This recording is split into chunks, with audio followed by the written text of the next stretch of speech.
ময়না, খড়ি কোথায় কোথায় গেছেন উনি? ওনাকে কোনো কোনো কোনো জায়গায় শিফট করানো হয়েছে? উনি তো এই ক্যাবিনে ছিলেন। দাদা ভাই আমি কিছু জানি না, আমি বুঝতে পারছি না। জাস্ট বুঝতে পারছি না মানে? আরে তুই তো ওনাকে দেখছিলি, উনি তো তোর আন্ডারে ছিলেন। উনি কোথায় আছেন? আরে উনি তো মুভ করার মতো অবস্থাতে নেই। তুই জানিস না কোথায় গেছে? উনি ছিলেন, একটু আগেই ছিলেন, কিন্তু হঠাৎ এখন যে কোথায় চলে গেল আমি তো কিচ্ছু বুঝতে পারছি না। আমি ওনার তো মুভ করার মতো অবস্থা। I don't understand. Nurse, nurse, এইখানে ক্যাবিনে যে পেশেন্ট ছিলেন উনি কোথায়? জানি না স্যার, আমরা তো ওনাকে কোথাও শিফট করিনি। ওনার তো এখানেই থাকার কথা। আপনারা জানেন না, ডক্টর জানেন না? ঈশা তো একটু আগে বেডেই ছিলেন, কোথায় চলে গেলেন হঠাৎ? হ্যাঁ আন্টি, তুমি টেনশন করো না, আমি কথা বলাচ্ছি। কি হচ্ছে? কোথায় যাচ্ছিস? খড়ি ক্যাবিনে নেই, ওনাকে খুঁজে পাওয়া যাচ্ছে না। ক্যাবিনে নেই মানে কোথায় করি? আচ্ছা জানি না। ঠিক আছে, আন্টি আছে, কথা বল। মাকে তো বলো। আন্টি জানতে পেরেছে, টেনশন করছে, একটু কথা বল। হ্যাঁ হ্যাঁ মা বলো। খড়িকে পাচ্ছ না মানে? খড়িকে পাচ্ছ না মানে এটা কি রিদ্ধি? খড়ি কোথায়? মা খড়ি, as you know, খড়ি হসপিটালে অ্যাডমিটেড ছিলেন, আর ওনার ক্যাবিনে উনি নেই, ওনাকে পাওয়া যাচ্ছে না। এসব কি হচ্ছে রিদ্ধি? এত কিছু হয়ে গেল, তুমি আমাকে জানানোর প্রয়োজন বোধ মনে করলে না? আমি জাস্ট ভেবেছি এই খবরটা তোমাদের দিলে সবাই এখন আনন্দে আছে, সবাই এতদিন পর একটু আনন্দে আছে। এটা বললে তোমরা সবাই চিন্তা করবে, তোমরা টেনশন করবে, আর খড়ি সেটা জানতে পারলে উনিও সেটা মেনে নেবেন না, ওনার সেটা ভালো লাগতো না। ওই জন্য I didn't want to tell you guys. আমি ভাবলাম সব ঠিক হয়ে গেলে, একেবারে 2-3 দিন এখানে থাকলে, উনি ঠিক হয়ে গেলে ওনাকে নিয়ে একেবারে বাড়ি যেতাম প্রবাবলি, তাহলে কেউ অতটা চিন্তা করতো না। কিন্তু আমি বুঝতে পারছি না মা, ওনার স্মৃতি ফেরেনি, ওনার কিছু মনে নেই, সেটার কেউ অ্যাডভান্টেজ নিয়ে কিছু করলো কি না।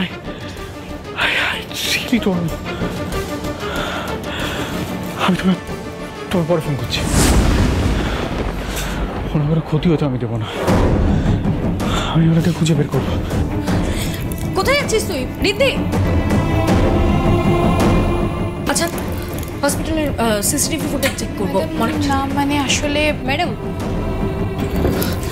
হ্যাঁ আপনি জানেন, আমার একটু নিয়ে চলুন তো মনিটরিং রুমে। চলুন। কি এটা?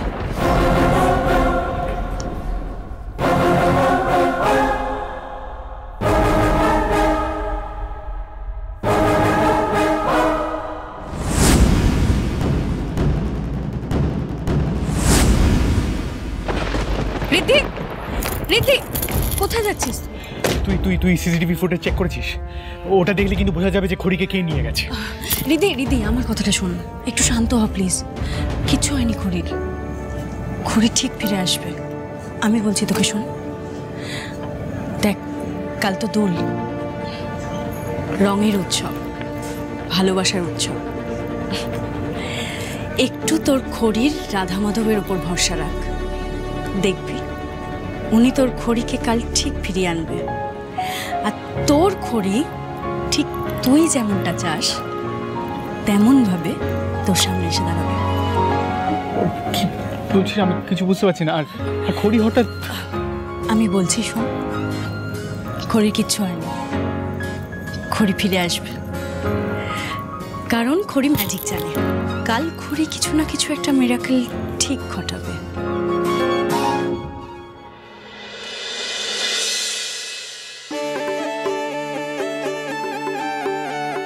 আসুন আসুন আসুন দাদা, প্লিজ বসুন। দেখুন প্লিজ বসুন। আপনারা যে আমাদের বাড়ির এই দোল উৎসবে পার্টিসিপেট করছেন, আমার খুব ভালো লেগেছে সত্যি। না মানে পেখম তো নেক্সট ইয়ার থেকে আমাদের ফ্যামিলির মেম্বারই হয়ে যাচ্ছে, প্রত্যেকটা দোলও আমাদের সঙ্গেই কাটাবে। কিন্তু আজকে আপনি যে এসছেন দাদা, আমি খুব খুশি হয়েছি। মানে থ্যাংক ইউ সো মাচ আমার ইচ্ছে পূরণ করার জন্য। নো অ্যাকচুয়ালি ইচ্ছে তো আমার পূরণ হয়েছে। রিদ্ধিমার কাছে এর বাড়ি হোলি খেলা অনেক গল্প শুনেছি, তাই ভেবেছিলাম যে এসে নিজের চোখে দেখব। ইনফ্যাক্ট পিটার আঙ্কেল, ইনিয়াটি ফার্স্ট টাইম তোমার কোনো হোলি পার্টি অ্যাটেন্ড করা, তাই না? Yes, that's why I'm very excited. Me too. আচ্ছা আন্টি, রং খেলা কখন স্টার্ট হবে? দুতি, রাহুল আর সুমেধা ডেকোরেশনের কাজগুলো কমপ্লিট করে ফেলুক, বাড়ির সবাই চলে আসবে, ব্যাস শুরু হয়ে যাবে। ওকে।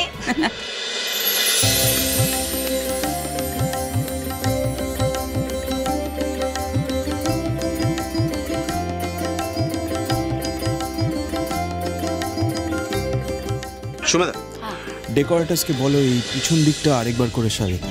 এদিকটা কেউ যাবে না বলে ওরা 2-4টে ফুল দিয়ে খুব বিচ্ছিরি করে সাজিয়েছে। It's not looking good. আর ওদেরকে বলো এখানে কালার্স রাখতে। দুপুরে খাবার কি অবস্থা? স্যার ওটা তো হয়ে গেছে, আপনি যেই মেনু বলেছিলেন সেইভাবে আমি অ্যারেঞ্জ করেছি। That's great. ও হ্যাঁ, আরেকটা কথা,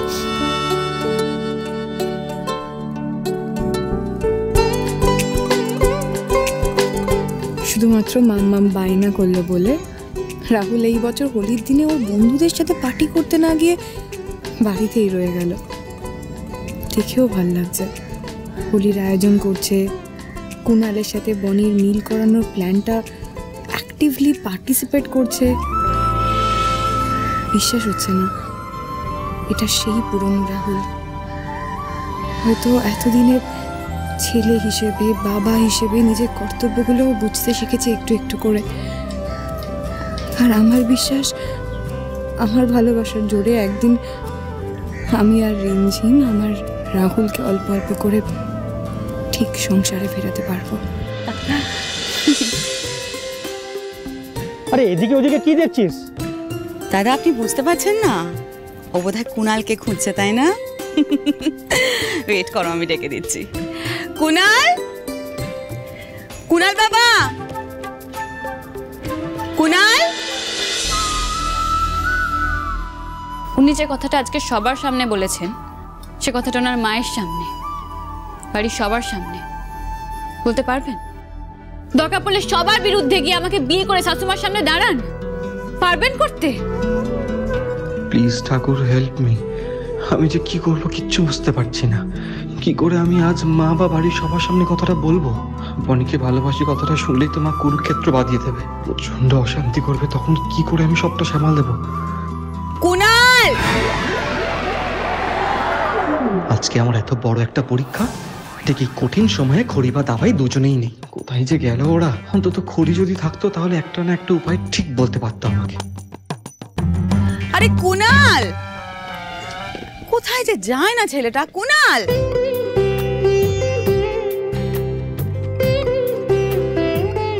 বাহ, হ্যাঁ প্রসূন এবার দোলের আয়োজন ভালোই করেছে, কি বলো কুমু? হ্যাঁ, চারপাশটা কি সুন্দর দেখাচ্ছে। এতদিন পরে আবার সবাই মিলে একটা একসঙ্গে হই হই করার সুযোগ এসেছে, খুব ভালো লাগছে মনটা। জানেন বাবা, এবারে না এই সব কিছু অ্যারেঞ্জমেন্ট কিন্তু প্রসূনদা একা করেনি, রাহুল রাহুল কিন্তু খুব হেল্প করেছে। মানে এই যাবতীয় ডেকোরেশন সবকিছুর আইডিয়া রাহুলেরই। দেখুন না, এখনো সারাক্ষণ ছুটে বেড়াচ্ছে আর কাজ করে যাচ্ছে। মিডিয়ার লোককে বাইরে বসার ব্যবস্থা করো প্লিজ। মানে তুমি বুঝতেই পারছো যে লাস্ট ইয়ারের আগের ইয়ার আমরা সেলিব্রেট করেছিলাম, লাস্ট ইয়ার আমরা করিনি।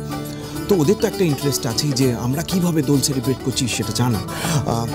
তো আমি চাই যে যেহেতু প্রাইভেট অ্যাফেয়ার, ওরা বাইরেই থাকুক। মানে আমি চাই না যে এই দোলের মধ্যে ওরা এসে এক একজনের বাইট নিক। ওদের মিষ্টি, চা, জল খাবার যা লাগে একটু বাইরে ব্যবস্থা করো, ওরা যেন ভেতরে না আসে, এটা একটু মাথায় রেখো। একদম স্যার, চিন্তাই করবেন না, আমি সেই ব্যবস্থাই করেছি। ঠিক আছে।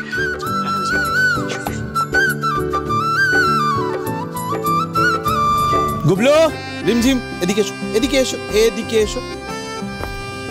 এই যে তোমরা দৌড়োদৌড়ি করছো, যদি পড়ে যাও ছড়ে যাবে কি? ছড়ে গেলে এই দোলের মজাটাই মাটি হয়ে যাবে।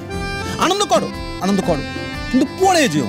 হ্যাঁ, মজা করো, যাও ওদিকটা যাও, ওদিকটা যাও। হ্যাঁ, এটা ঠিক যে রাহুল খুব একটা পরিশ্রম করতে চায় না, কিন্তু দেখো একবার ওর উপর যদি কোনো দায়িত্ব দেওয়া যায় তাহলে ও কিন্তু ঠিক সেটা সামলে দেয়। হাজার হোক এই বাড়ির শিক্ষা আর সংস্কৃতিতেই তো বড় হয়ে উঠেছে।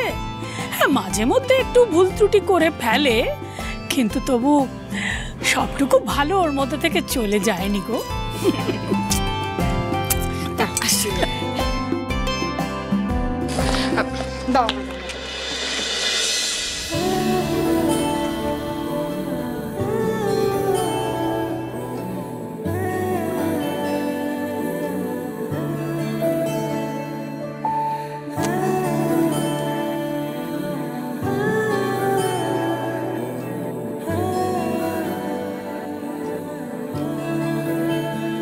দেখেছো তোমার নাতি নাতনিরা কেমন তৈরি হয়ে গেছে, আর আমাদের কোনো চিন্তাই নেই। আমাদেরও চিন্তা নেই মা, নতুন প্রজন্মের হাতে সব দায়িত্ব তুলে দিয়ে আমরাও ঝাড়া হাত পা। এটাই তো নিয়ম ছোট বৌমা, নতুন প্রজন্ম এসে সমস্ত দায়িত্ব নিজেদের ঘাড়ে তুলে নিয়ে পুরনো প্রজন্মকে ছুটি দেবে। আমি বরাবর এটাই চেয়ে এসেছি যে সমস্ত মানুষ, এ বাড়ির যত লোক আছে সবাই আনন্দে হই হই করে জীবনটা কাটাক, একে অপরের পাশে দাঁড়িয়ে সবাইকে সাহায্য করুক। দেখো রাধা মাধব আর মা জগদ্ধাত্রীর আশীর্বাদ তো আমাদের সবার উপরে আছে। দেখো তিনি কিরকম সব বাধা বিপত্তি কাটিয়ে আবার আমাদের আনন্দ করার সুযোগ করে দিয়েছেন।